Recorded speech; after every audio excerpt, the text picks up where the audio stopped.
So welcome. I'm Dr. Bart Rademaker, Prescription for Your Transformation, hashtag real people, hashtag real conversations. Really excited today to be introducing Chris Cooper. And we had a couple of glitches. Again, it's interesting how this actually works. But here's the thing that I want people to know. It's about what people do in private that they get rewarded in public. And what's really interesting is when I was just talking to Chris just before this show, and he's telling me all these incredible things that he does in life. And what's cool about that, what's cool about an individual like this that does all these things in private with charitable foundations and organizations to really help people enhance and expand their life, not only in this country, but in other countries as well, particularly in Africa, where he got this name. And I'm going to ask him to pronounce it in a second. He got the name, and the meaning of this name is very key. And that is, he who raises up nations. And this is the man that we get to talk to today, hear his wisdom, and hear the gifts that he has to offer you if you want to expand your life. So, Chris, thank you so much for joining me today. Thank you for having me, Bart. I'm so excited to be here. Me too. So tell me a little bit about, the core of your business. The core of your business and what people can expect today is simply this, is that you're helping people transform their lives in ways that they can really, truly appreciate that part of life that many of us, if not all of us, experience at some time or another is procrastination. And I know you is a core theme of all the things that you do. You have a radio show, you have a TV show, and you have this you're going all over the country, the speaking tour and the collegiate tour. This is pretty powerful stuff. Thank you. Well, it's so funny, just because you're good at something doesn't necessarily mean that's what you should always do. And my background is very different than anything that I do right now. I was really good at math and science. So I went to school, studied a mathematics degree, industrial engineering degree, MBA, all that kind of great stuff. I didn't realize that working 9 to 5, really, I was working 18-hour days, 6 days a week in corporate was just not what I wanted. I mean, I knew that there was something in me that was so much more, so much bigger, something that I knew that could literally help transform the world. So transformation kind of became my underlying theme for everything that I did. And to bring you up to speed on this whole procrastination piece, I get laughs and jokes every time I introduce myself and say, hey, I'm Chris Cooper and I'm a lifestyle and procrastination expert. And they're like, oh my gosh, what does that mean? And where'd you get that from? And basically all it is I just realized that time and time again, previously in areas of my life, the one thing that was holding me back from really soaring and really doing the things that I wanted to do was procrastination. And I didn't know what to call it. I called it fear. I called it not having all the right skills. I had all these different excuses, and I believe my own lie, and I believe that many people share this lie, which is that you work best under pressure. Guys, no, you really don't. What happens is you have a standard of excellence that you have in your life that you expect, that people quote unquote expect from you. And you just wait till last minute. And by waiting till last minute, you have to represent or there's going to be a problem. So it's not so much that, you work best under pressure. It's just that you have a standard that you hold yourself to. So it's really interesting that I found my way into this little niche called procrastination and really helping people, I say as a lifestyle and procrastination expert, I help folks stop quitting, stop procrastinating, and start succeeding in their business and their lives. So that's what I basically dedicated myself to. And it takes so many different forms. As you mentioned, I'm working I love college students. I'm working on a career readiness initiative right now, more than I think any time ever in history, especially with this new group of millennials and the way they think and the way they operate and that type of stuff. They have to have the core softer skills in addition to the technical skills and all that kind of stuff to really be successful. So that whole initiative called the Achieve Your Dreams College Success Tour is just about that. So I'm going to be all across the nation, actually even across the world. Some of the schools will be outside of the states. And it's a workforce readiness initiative. I'm focusing on three major things that really make a difference: leadership development, managing their time, stress, and study skills. And then the last piece, of course, is just the core workforce readiness. Bart, I was very fortunate. I kind of skipped over it, but I was very fortunate to become I guess you would call it a junior executive at the age of 24, 25 for a major telecommunications company. And I got promoted 3 times in 18 months, and it was all this type of stuff. But I learned, in that executive role, what it really takes to make it in that corporate arena. And it was because of that experience that I was, I guess, indirectly recruited by the UNCF and some other organizations to participate as a career readiness on their UNCF Empower Me Tour, which we talked to students about the importance of going to secondary education, et cetera. So it's really interesting how all these things kind of merge together. And I love, like I said, I absolutely love the students. I love their energy. I'm not that old myself. Don't let the white fool you a little bit right there. But but I definitely have an awesome connection with them, and I love to give them those soft skills, tell them the things that people won't necessarily tell them that they can't find in the textbook. So that's the Achieve Your Dreams piece. The other piece of it, I guess, is as I would say, I wrote my second book, which is called I'll say it. I'll be nice because we're live. Sugar, honey, iced tea done. Put the letters together, you'll figure out what it is. And it's all about procrastination and how to ultimately, win big in your life. How to stop procrastinating at home and at work. How to leverage systems and people and different types and resources and different things to really push yourself forward. So I was very fortunate that went a #1 bestseller on Amazon, and my first book, Achieve Your Dreams, did too. But really, that whole GSD Nation, as I call it, is really all about helping individuals that are entrepreneurs as well as professionals, just kick that bad habit. Procrastination to me is a disease, and that being a doctor, and I think the only cure for procrastination is action. And you got to take inspired action. It can't just be, something that you do one time. So everything that I've built, all of my systems, all of my programs, is really pretty much based on a 5-part system. The bottom of that, at the core of everything, as you know, as a fellow coach, trainer, speaker, et cetera, is that you've got to have the psychology piece right first. If that's not right, nothing else will ever work. And then I stack the next layer on top of that, which is planning, right? And not just any type of planning, effective planning. Then I stack on taking action. And then not only action, think about it. If I want a 6-pack and I want to be sexy on the beach, I can't do one sit up and one curl up and one push up every week, right? I have to be consistent in my action. So that's the fourth part of my system. And then the last piece on top is the biggest piece, as you know, as a coach as well, is the accountability. So it's really that psychology, that planning, that action, taking those actions consistently, and then having the accountability piece built into it. So that effort and that system birthed this whole thing that we just talked about as you introduced me, this limitless concept, because I was told as a child, well, the sky is the limit, Chris, the sky is the limit. And I thought about it and I'm like, well, that doesn't seem right.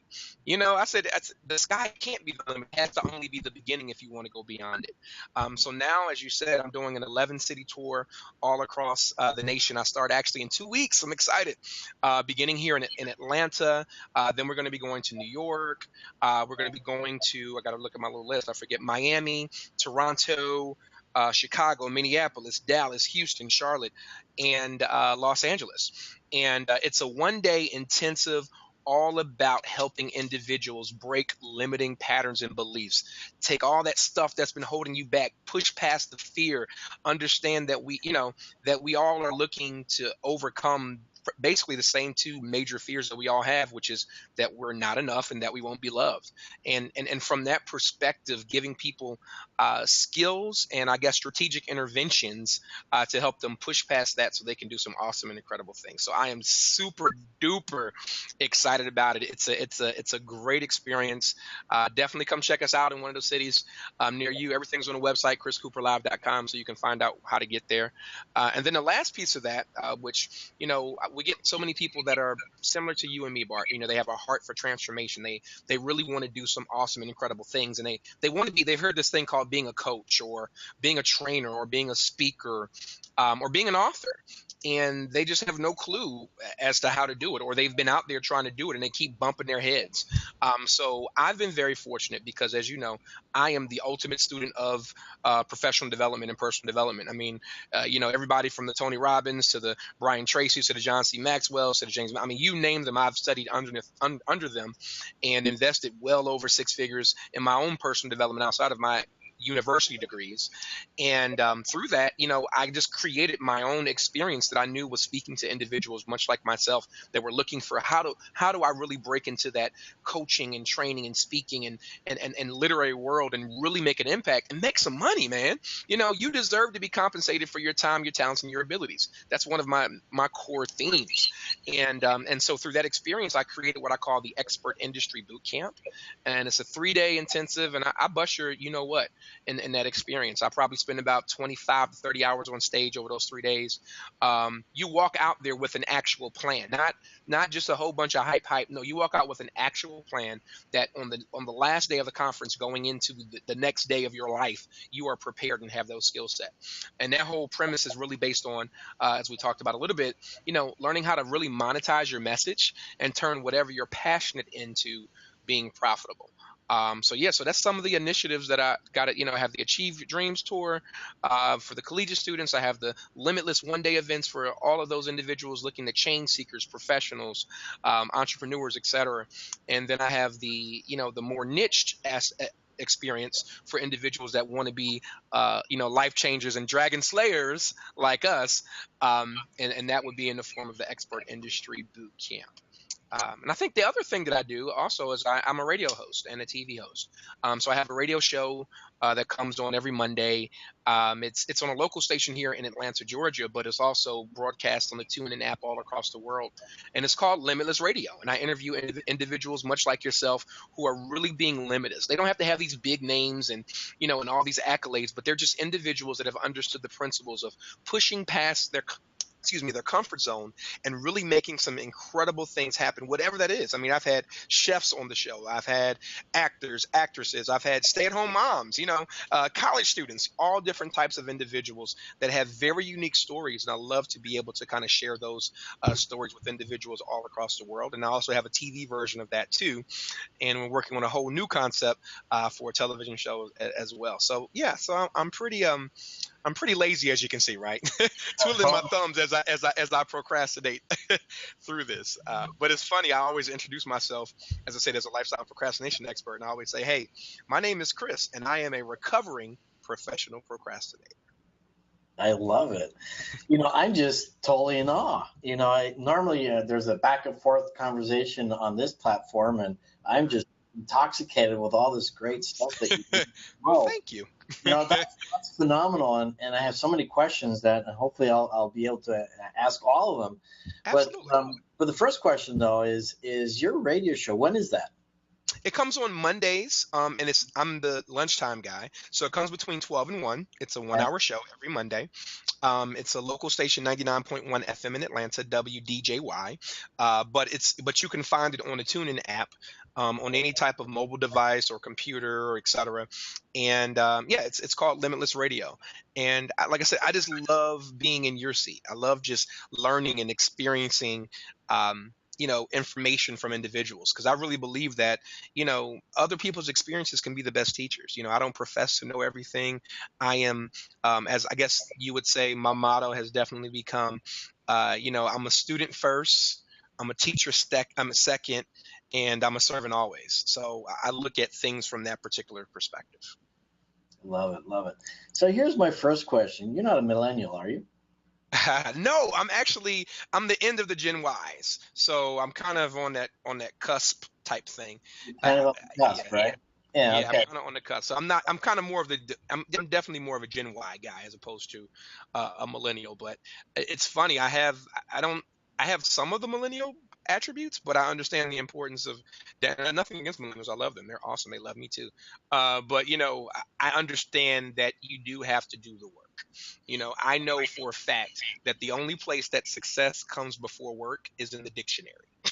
So, that is so critically important, I think, to the millennial generation that thinks that, I mean, in this age of, like, look, the platform we're on right now, Facebook and Instagram, and, you can become famous literally overnight. And, and that's great and that's wonderful.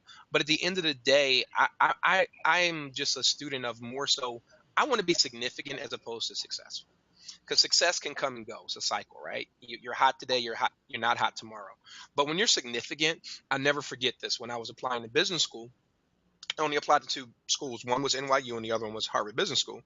And Harvard had this really powerful thing in all of their, I guess, paraphernalia and, and their marketing materials. And it basically said that that their leaders leave an indelible mark on the world. And I love that word indelible. It said, you know what? Boom, Chris Cooper was here. The stamp was here, and I love that. So that's honestly what I've dedicated my life to. I understand that the purpose of my life is to be transformational, of course, to love God, my family, and my friends, and as I would say, to do epic sugar honey iced tea for myself and for others. So I definitely own that and walk in that every single day. So you're the epic man. That's wonderful. One of the interesting things, what I totally respect what you're doing, and I was actually caught into this trap where you judge people, and I was judging the millennials and thinking to myself, what's really going on with these kids? And I have two children as well, or three children that group, and kind of wondering, why are they the way that they are? And shame on them. They should be, taking action. They should be more responsible than anything else. And realizing two things. One is that every generation that is educated, we will depend on in the future as running our country, as running our world. Oh, absolutely. So it's really incumbent on us as the elders. You're an elder, to teach the younger generations how to show up. And in one respect, you can not blame any generation for the way that they are, because they truly are a product of the environment. Yeah, sure, we have choices, but most people don't understand that they have choices. Most people don't understand that they're at cause in their life versus being at effect.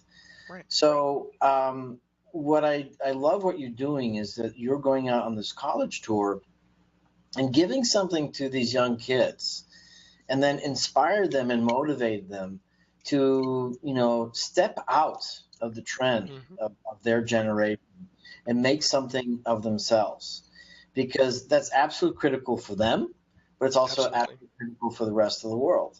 Absolutely. And having people like you as a vehicle for change, as a vehicle for awareness, as a vehicle to, as they say, raise up the nation. Right. That's really powerful. And, thank you for that. Is that your little guy back there? Yeah, my little guy is running around. Yes. It's broken. So go ahead. It's not working. He's asking for iPads. Technology, right? Millennials. Classic example. Go ahead. Classics. You can use a laptop. Use the other laptop. So great on you, my friend, that you're taking this on, as part of who you are, as part of leaving an indelible impact, on life. And same thing with me. It's living life in a significant way, with purpose. And my passion is creating change and enhancing life. Helping people in a very multidimensional way see what's possible out there. That's been my background, first in medicine, then plastic surgery, and then, in peak performance or performance strategies, and then integrated energy healing and stem cells and all these different things, putting me in a very unique place where I'm more of that networker. I'm not that guy that, maybe in the future I'll do this, but I'm not that guy that is creating these workshops where you're boots to the ground, where you make things happen. And that's what I respect about you as well. But here's my question for you. What is procrastination really? I mean, what is it, what is the genesis or the fundamentals of procrastination? Okay. Well, and I've done so much research on this topic, and different people think different things. But at the end of the day, I mean, I broke it down to a little bit what I said a little bit earlier about it really being a disease. And when I say that, it's just what does a disease do? It's two words, dis and ease, right? It puts you in a diseased position, right, where you're not really able to ultimately move forward.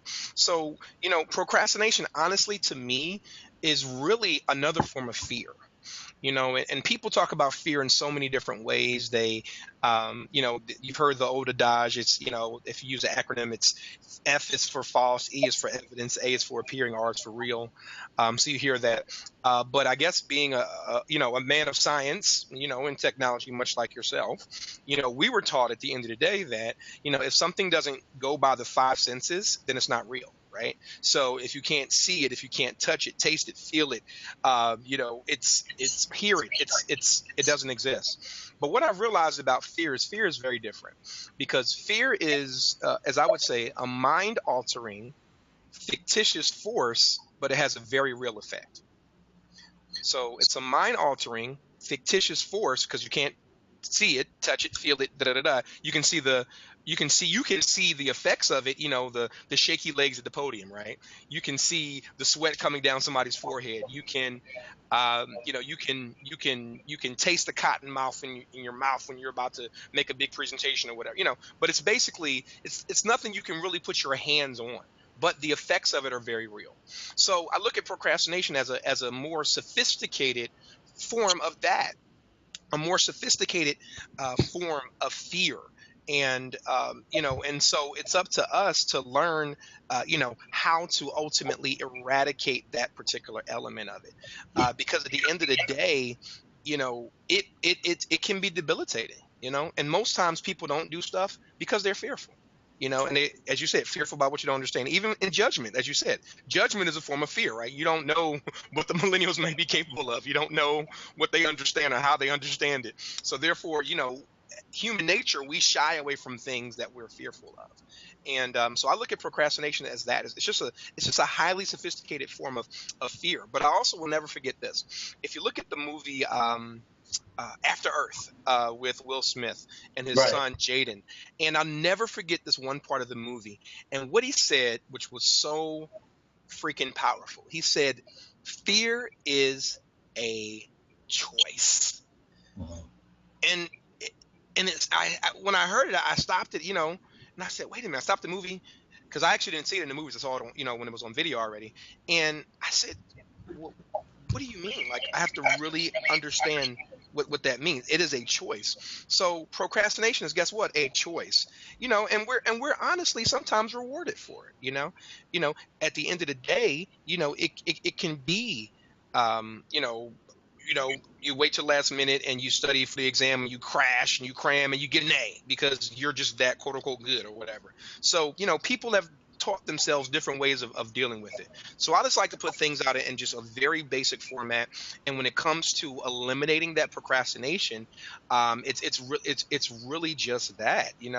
It's number one, understanding the importance that a small step is still a step, because I think that people think that if they don't go from 0 to 100, then they failed. If I don't go from 400 pounds to 100 pounds, something's wrong with me. So that's number one.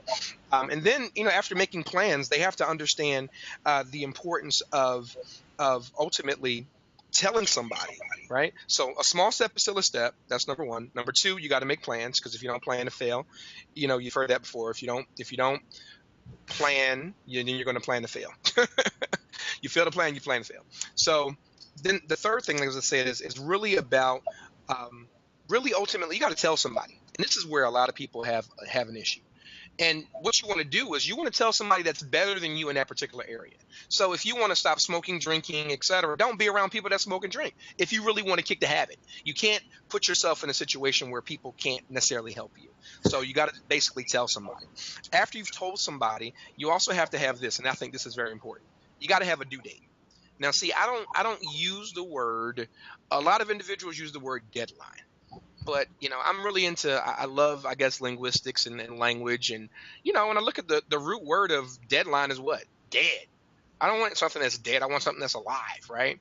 So I think about a due date because, as you know, any woman that's ever had a baby understands that sometimes the doctor may miscalculate the date, right? But guess what? The baby's going to come. The baby's going to come. It may get pushed up. It may get pushed back, but there is an actual due date. So I always encourage people as they move toward fighting procrastination to have a due date. And then the last thing about that I like to say is this: you got to keep your goal in sight. You've got to see it. You got to see it all the time. Even from a spiritual perspective, they say first in the spirit, then in the natural, right? So you got to ultimately see exactly where you're going and what you ultimately want to create. And when you realize that a small step is still a step, when you realize the importance of making plans, when you realize the importance of making sure that you're telling somebody and somebody's holding you accountable, when you understand that you have to have a due date, and then when you understand you got to keep it in front of you, that's when you're really able to push through this thing called procrastination. You know what I really like about what you're doing and how you're doing this and what you're saying and the language that you're using is number one, you're talking about things that we can actually look forward to. A due date Hmm. is really a date due for a gift, whether it be a Absolutely. baby or something else. And that's unconsciously the brain associates with something wonderful and great. Yep. And then you're right, deadlines, timelines, these kinds of things, they're kind of like more Yeah, the it's so scary. so morbid. Like it's like, who wants that? What I also like what you do, and I was going to share this with you earlier, is you translate it in terms that are very easily relatable. And I don't want to call simplistic because they're Yeah, not simplistic in no, right. themselves, but it's very easy to relate, the terms that you're using. So, when you talked about the psychology, the planning, the action, the consistency and accountability, and now you bring it to, yes, small step, is still a step. It's, fail to plan, or if you fail to plan to fail. Tell Hmm. somebody. It's the environment. It's all these things. You narrow it down or you chunk it down in a very simple way that, quite frankly, there's no reason why you can't understand what you're talking about. I mean, immediately just by telling me those steps, right? Anybody would automatically realize, oh yeah, I get that. I can understand. And I think what the challenge is with so many people making that progress is really what you said earlier. It's too difficult. It's too big. It's too much. I don't It's right, understand.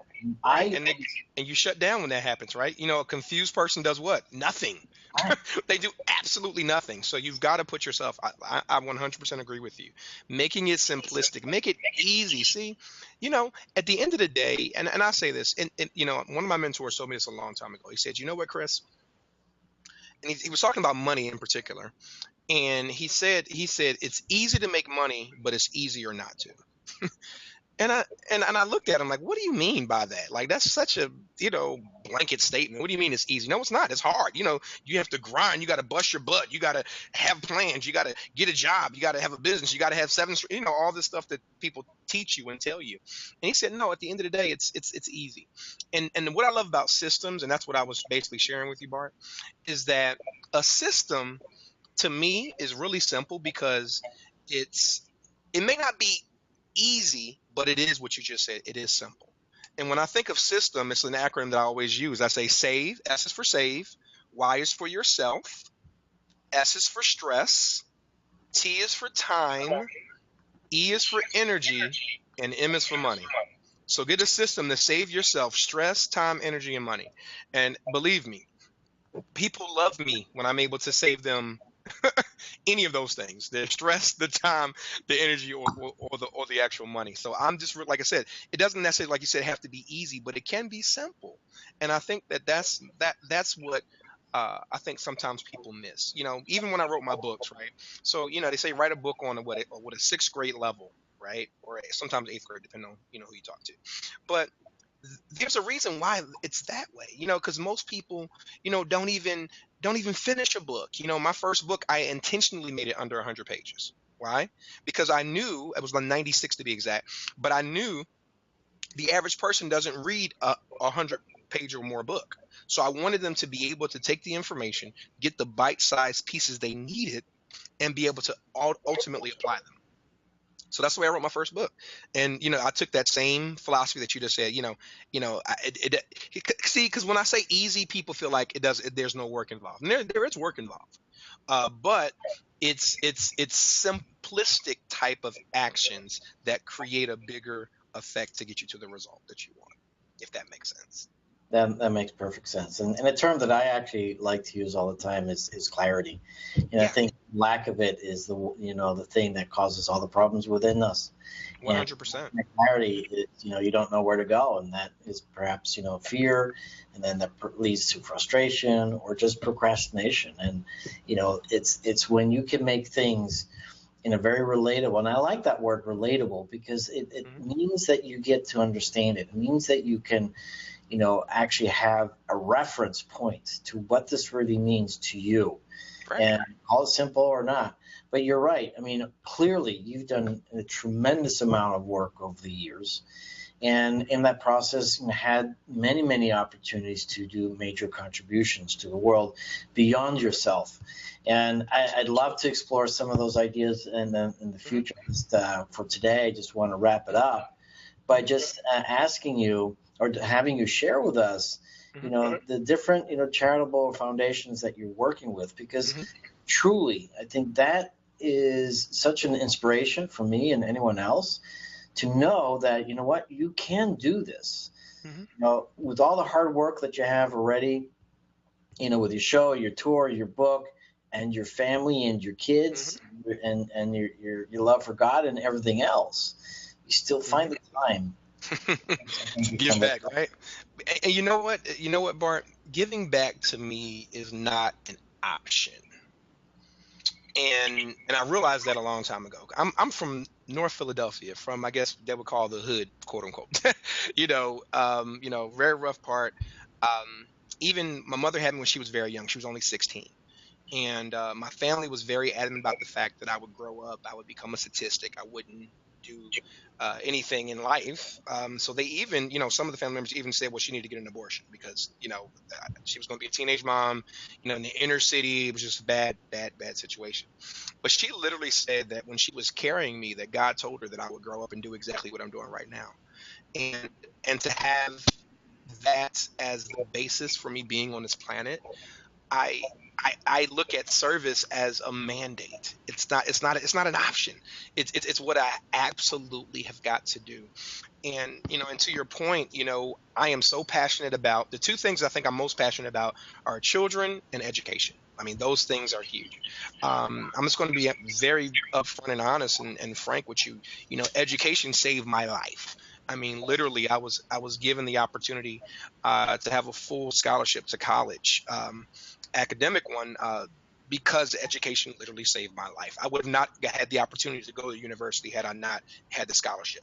I wouldn't have had or be able to I ran track as well. But it was just such an important piece of my life. So I've dedicated my life to helping in areas that deal with education, um, as well as children. So one of my favorites, of course, as I share with you, is an organization called the Renaissance Group, and I sit on their board, and I was kind of serving in kind of a advisorship for entrepreneurship and leadership. And in particular, we have this awesome opportunity every year to go to a different place. And typically, we focus mainly on the continent of Africa. And it's a partnership with Colgate and some other individuals, and the Magic Johnson Foundation is involved in some kind of way as well. And basically, we go and we deal with orphans. And what I love about orphans is this: you can watch TV every day and turn it on. They always show a baby or a child or someone in Africa that's starving, and it's real. But the sad part is that people really forget about the older kids. I'm talking about these individuals who are high school age. Um, and the stories, oh my God, are horrific of what some of these individuals and these young people have to ultimately go through just to go to school, just to get an education. And I had the awesome pleasure of sharing with them entrepreneurship as well as leadership stuff. And I'm going to tell you, it was when I first wrote my first book, the Achieve Your Dreams book. And I hadn't even gotten more than 20 copies of the book. But I said I was going to take it over there because I wanted to give these kids something. And Bart, I've never had a more captive audience in my entire life. When I tell you that you could literally hear a pin drop as I was speaking to these kids, and they understood kind of, and it related to me directly because it was like education was their vehicle too. It was going to get them out of those dire straits and those situations. And it's two parts to the story, but the first part of the story is that every year, I told you it was affiliated with the Magic Johnson Foundation, they allow the students to ultimately apply for an opportunity to come to his youth symposium event that he does in the States. And these kids hadn't even been to the airport, much less all the way across the world to LA, right? And it was so amazing that what the students had to do was write a essay about a book that changed their life. And we had about 300 kids there, and I think about 60 of them or so turned in essays for this for this opportunity. I only had, like I said, less than 20 copies of my book, and I gave it out to the students that participated. When we got those applications back, almost 30 of them wrote about that book. I didn't even have 30 copies of the book, which meant that they were literally taking the information and like the each one teach one, passing it along to other individuals. And when I tell you that was one of the most amazing, magical experiences of my entire life, it was unreal. And I'll end it with this second piece, which is the coup de grace, I think, of everything that you could imagine.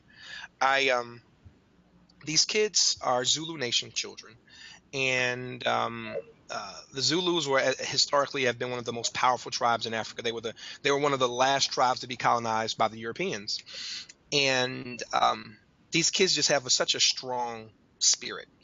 And when you come into their community, they want to welcome you in. And the way to welcome you in, and they experiencing you, and they watch you, and they see how you are, and they feel you out. And at the end of it, we do this authentic Zulu naming ceremony. And what was awesome about this experience was everybody in our group got names. And all the other volunteers, and the names were good. They meant like God's gift, love, peace, serenity, etc. But when they got to me, they named me Vusi, which is short for Vusi Sisiwe. And what that means, and this is what absolutely changed my life forever. When I talk about service is not an option, it's a mandate. It means, as you said earlier, he who raises up nations. And I couldn't believe that these kids that know me for a week, saw all of that in me and thought that I was worthy of having such a thing. And I tell you that to go back to the original part of this story, which was the piece when my mother was carrying me, and she said that God told her that I would grow up and do what I'm doing now. And literally when they named me, I was not a big crier before. I just wasn't. I thought it was not masculine. You don't cry. But when I tell you, literally, the floodgates just wouldn't stop. I bawled for like hours, and I called my mother, and I said, "Mom, you were right." I said, "You were right." And I said, "These kids don't even know me. They've known me for a week, and they're saying exactly what you said. God said about me." And when I realized that, Bart, like, that was everything. And like I said, and that was back in 2008, I think, or 9 when I went. My eyes too, my friend. Yeah, it was the most real, authentic, magical, extraordinary. Like, I don't even know what word to describe how incredible that was for me. And so when I came back, I came back like I didn't even want to leave. I'm like, I have my own kids at home.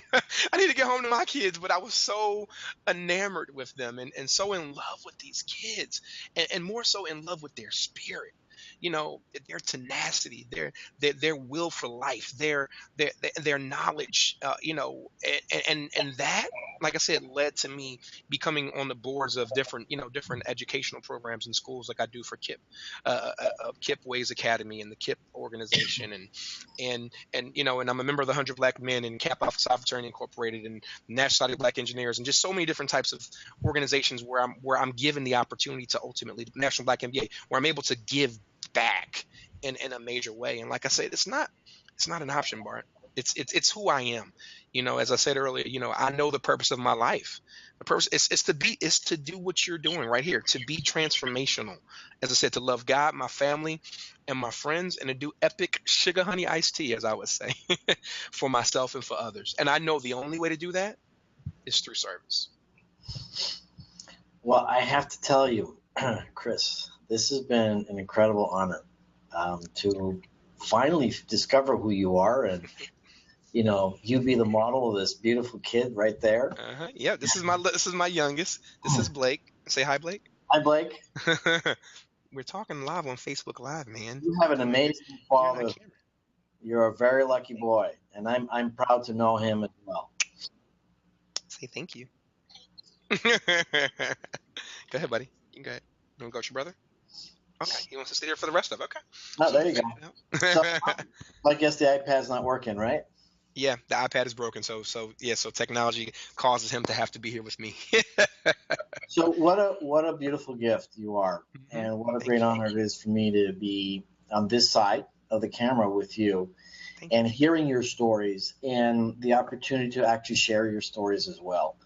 Because yeah, our lives is about service, but more Absolutely. so than that, I think it's what I'm discovering with you is that you've been able to tap into that core essence, that core you, that core identity, and what a beautiful experience to have. I don't think many people ever really get to experience that, and that's where that floodgate of emotion, Mm, come out, where that real person is, and then you realize what your purpose is of in life is really all about, right. and that's a wonderful thing because now you're becoming the best version of yourself. Absolutely. That's what we all desire, to be the best person that we can be, because I see that person as, just as you say, a person of service, a person of contribution. The way that I like to put it is contributing to source. My purpose in life is contributing to source. Love And it. I do that through, creating change and enhancing life. And so this is what we get to do, my friend. Together, same mission, same purpose out there. I'm going to reach out to you to tell you, look, you ever need anything, any way that I can help you, And please, likewise, my friend, anything. because you're on a great mission and you're one of those great soldiers, generals, however you want to view yourself, out there making a difference for a lot of people, a lot of kids, for sure. And it's remarkable that you also are identifying this group of people that are forgotten. And these are Yeah. the kids that are soon to become adults, that are Hmm. going to be running things, and we're going to be dependent on them, and our future depends on them. We have 8 Absolutely. billion people in this world today. We Right. have to start making smarter choices. And I totally agree with you. It's all about education. If people are educated, people are smart, if they just take, what I also call inspired intelligent action, Absolutely.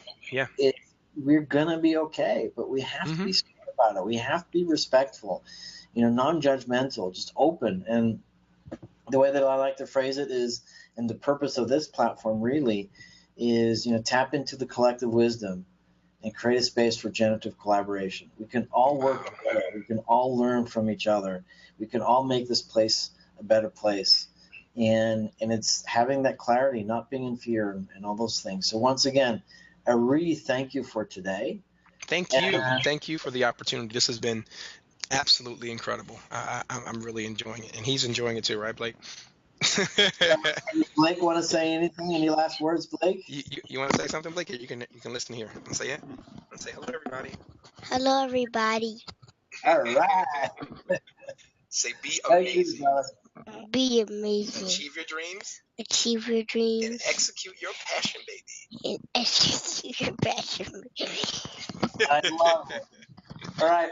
With those magical words, Chris and Blake, thank you so much. Bless you. Bless you And as well. Thank you so much for the opportunity. yeah, let's have fun together and let's change the world.